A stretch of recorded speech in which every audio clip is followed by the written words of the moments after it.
I am looking for the punishment.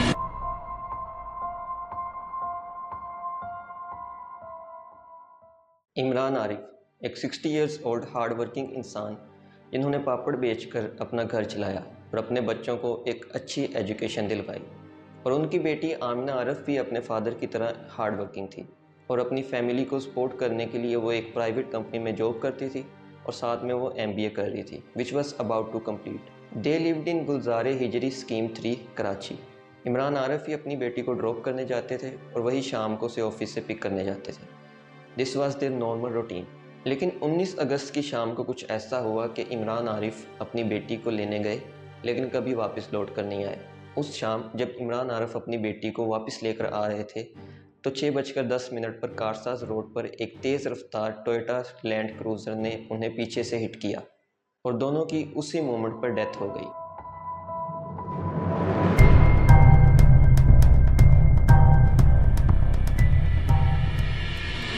सवाल ये उठता है कि आखिर कौन वो लैंड क्रूज़र चला रहा था और क्या ये एक एक्सीडेंट था या एक intentional murder. Let's go into the depth of that accident revolving around Natasha Danish Iqbal.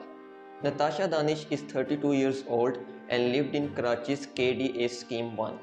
She is the wife of Danish Iqbal, CEO of Gul Ahmed Energy Limited and Metro Power Groups. Although वो दानिश इकबाल की wife है लेकिन वो खुद भी एक wealthy family से belong करती है, जो कि वीडियो में आगे जाकर तुम लोगों को आइडिया होने वाला है।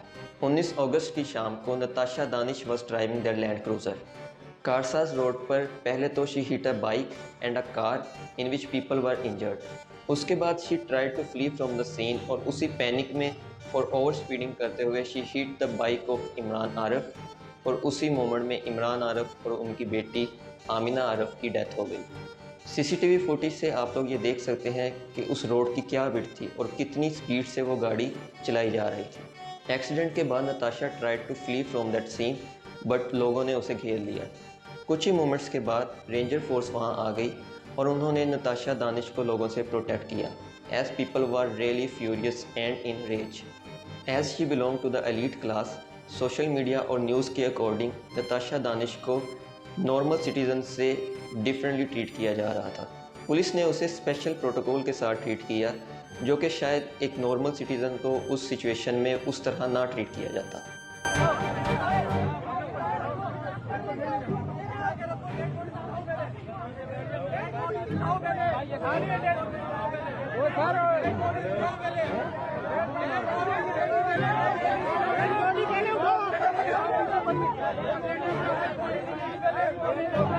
लोगों के गुस्से की एक वजह ये भी थी that Natasha had no remorse in her attitude. She was smiling and pointing fingers to the crowd. She was saying कि तुम लोग मेरे बाप को नहीं जानते, which shows that she is from a wealthy family.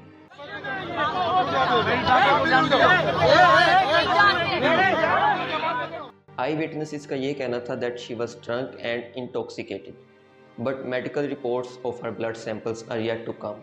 She was taken into the custody bye police, लेकिन उसे कंफर्टेबली AC रूम में बिठाया गया विद ऑल ड्यू प्रोटोकॉल। ये बात तो क्लियर थी that she was Indeed being treated differently from a normal citizen.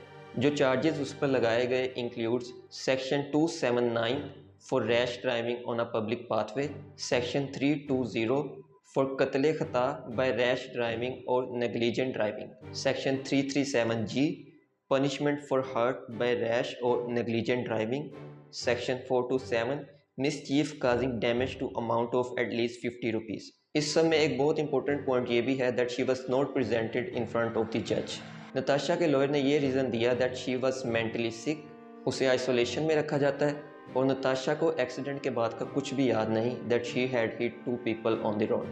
Natasha की फैमिली का भी ये कहना था कि Natasha was on medication for last 5 years but they have failed to show any previous medical reports. लोगों का ये कहना है कि अगर वो मेडिकली इल है then why is she on boards of 9 different companies and how was she allowed to drive around in the city, who gave her the keys and how a mentally ill person got driving licence in the London. जी हाँ, नताशा दानिश के पास London का driving licence था which is obviously not valid in Pakistan. So basically she was driving without any driving license। इन सब questions के answers में नताशा दानिश की फैमिली और उसके लॉयर का ये कहना था कि जो नताशा उन कंपनीज की बोर्ड मेंबर है, she is not Natasha Danish, she is Natasha Iqbal, the sister of Danish Iqbal.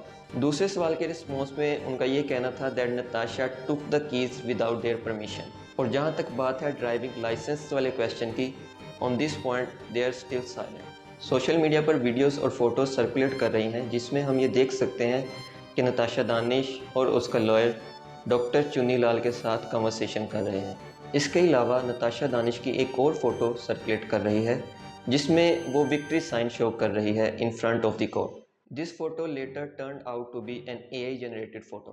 Some news channels have deleted the news of this accident from their platforms. Many influencers and celebrities are encouraging people to boycott Gul Ahmed companies. Natasha Danish के friends उसे social media पर protect कर रहे हैं और उनके comments आप screen पर देख सकते हैं।